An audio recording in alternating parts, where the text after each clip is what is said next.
Случвало ли ви се някога, когато, примерно, не сте загасили лампите у вас или нещо друго, не знам. Не сте загасили лампите, не сте спуснали водата в тоалетната и вашият баща ви звъни и ви казва: до една минута да си вкъщи, бързо, бързо, бързо!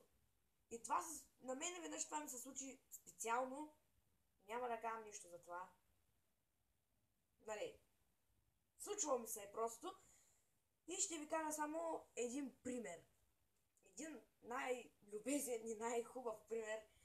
Примерно, давам пример. Нищо такова не се е случило. Примерно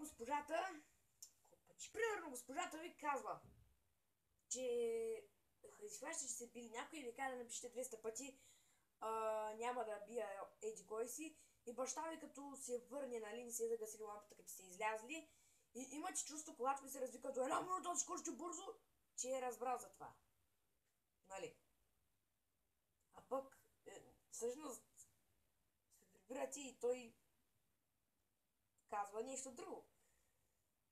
Вижте видеото, в което ще обясня всичко това и ще го правя сам.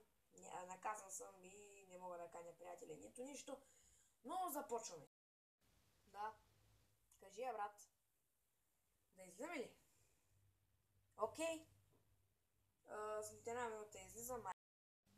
Не, няма да загася лампите, какво пък.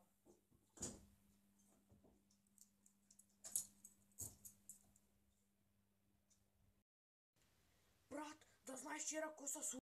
Какво си видяла им? Видях даскалката да пуши трева вчера. Стига, бе! Вярно е, брат? Чакай, че баща ми звъни. Ало, кажи, тат. Ко? До една минута съм вкъщи. Веднага!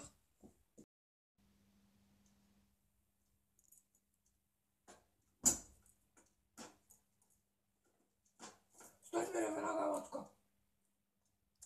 Фак, бе! Сядай!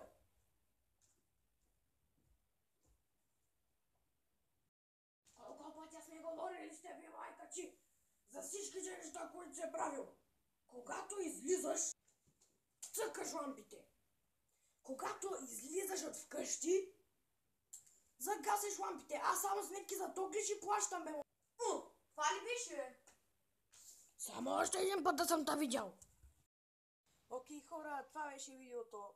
Надявам се да ви е харесало. И ако е така, съмнете се. Също да ви кажа, че това видео малко сложничко го направих, но все пак, кой знае какво. Абонирайте се за Стамба 11 и вижте следващото видео. Чао!